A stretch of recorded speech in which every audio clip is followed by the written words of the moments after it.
C'est aujourd'hui que Nikon fait ses deux plus grosses annonces de ces 2 dernières années en lançant 2 nouveaux boîtiers à capteur plein format, les Z6 II et Z7 II. Si vous avez déjà manipulé ou utilisé les Z6 ou Z7 ou si vous avez déjà lu nos tests, quand vous allez regarder la fiche technique ou quand vous allez regarder les boîtiers, vous allez demander mais qu'est-ce qu'il y a de neuf à l'intérieur? Le Z6 et le Z6 II partagent le même capteur 24 mégapixels. Quand je les prends en main, ce sont à peu près les mêmes boîtiers, même le placement des boutons est similaire. Le Z7 II, comme le Z7, est équipé d'un capteur de 45 mégapixels. Mais ce qu'a fait Nikon à l'intérieur des boîtiers, c'est tout simplement d'essayer de corriger, de modifier les tout petits trucs qui n'allaient pas. Et on va commencer par la première pierre d'achoppement, le premier truc qui nous gênait, la carte mémoire. Après avoir lancé les Z6 et Z7 avec un unique port et XQD, une carte mémoire certes très performante, très rapide et résistante, mais vraiment exotique, parfois difficile à trouver et un peu cher, Nikon a revu sa copie et nous a fait la grâce d'intégrer quoi?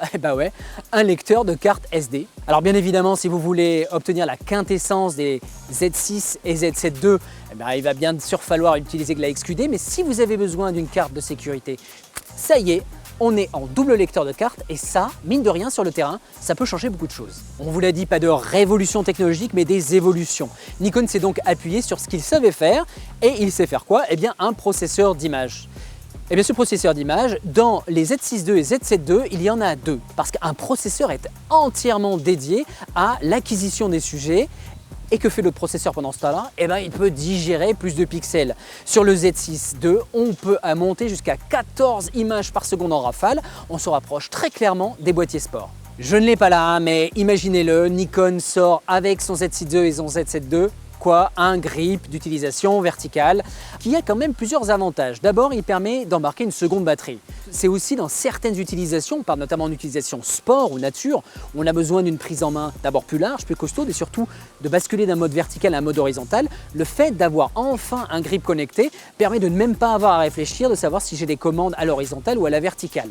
Et ça, une fois de plus, c'est une petite amélioration qui, sur le terrain, pour un certain type de photographe, peut réellement changer la donne. Quatrième grosse petite évolution, c'est le fait que par la prise USB-C, USB 3 qui avant ne permettait uniquement de décharger les photos sur l'ordinateur, on peut enfin charger la batterie avec. Alors Nikon, pour des raisons qu'on ignore, n'est pas allé aussi loin que Panasonic ou Sony. On ne peut pas à la fois shooter en mode connecté, c'est-à-dire on ne peut pas recharger la batterie en même temps qu'on alimente le boîtier, mais ce que l'on va pouvoir faire alors qu'on est loin d'une prise électrique, on va pouvoir sortir la batterie externe, le brancher en USB-C et recharger le boîtier, et ça, qu'on soit dans le métro parisien ou en haut de l'Everest. Z6 II, Z7 II, c'est un peu la même cuisine. Il s'agit quoi? D'abord, ce sont 2 boîtiers à capteur plein format 24-36, stabilisés mécaniquement jusqu'à 5 vitesses de stabilisation, un peu comme fait tout le reste de la compétition. Et surtout, vous pouvez sans doute le voir là en vidéo, avec une monture absolument massive. L'intérêt d'avoir un tel cône utile émergent, comme on parle en optique, c'est de permettre de développer des optiques absolument fabuleuses sans aller jouer dans la surenchère en termes d'ouverture. Comme vous pouvez le voir, à l'époque où on a parlé des Z6 et Z7, les optiques, d'abord, elles n'étaient même pas dispo, elles étaient annoncées. Il y en avait 3 sur la table. Là, vous voyez à peine la moitié du parc optique, c'est-à-dire quand à peu près 2 ans, Nikon a sorti plus d'une vingtaine d'optiques. Donc on est passé d'un système émergent à un système beaucoup plus mature, et ça en à peine 24 mois.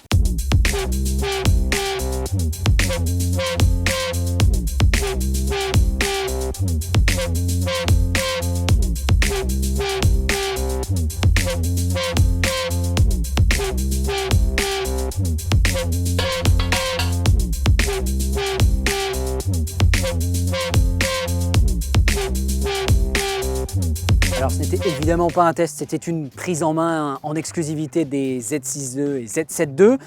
Qu'est-ce qu'il en ressort? D'abord, Nikon a sans doute eu raison de rester sur les mêmes boîtiers. On verra la qualité finale des images lors du test. Ne serait-ce qu'en termes de gabarit et de prise en main, c'est quand même quelque chose qui a été très bien étudié, qui a très bien marché pour les précédentes générations. Et on se retrouve à passer toute une après-midi avec ici un 70-200 et différentes optiques. Et vous pouvez le voir ici, j'ai un 14-30. Ça pèse rien sur les épaules, on peut vraiment passer du temps avec sur le terrain sans être fatigué, comme à l'époque des réflexes. Ça ne va pas forcément plaire à Nikon qui est l'une des dernières marques à vendre du réflexe, mais c'est une réalité. L'intérêt d'avoir un hybride plein format comme ça, c'est un super capteur dans un boîtier très compact. En termes d'autofocus, Si vous aviez déjà testé les mises à jour des Z6, ici on voit que le Z6 II a encore progressé, mais que néanmoins la précédente mise à jour du Z6 avait quand même comblé beaucoup de déficits. Il faudra tester sur le terrain pour voir s'il y a une bien meilleure accroche, notamment des sujets difficiles. Ici on était un petit peu en élément contrôlé, les animaux dans un zoo ne vont pas à toute vitesse. Néanmoins, et je le regarderai au moment de dérocher les images, a priori la plupart de mes images sont nettes. On sent qu'il y a bien un deuxième processeur qui est ici en train de faire le travail.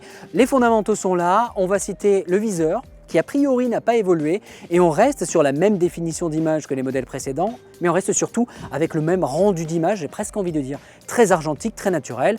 On ne va pas se prononcer définitivement, on peut juste vous dire que ici, là, sur le terrain, ils sont toujours aussi agréables et beaucoup plus réactifs que par le passé. Maintenant, bien évidemment, on va attendre d'avoir les modèles finaux. Pourquoi? Pour un test, bien sûr.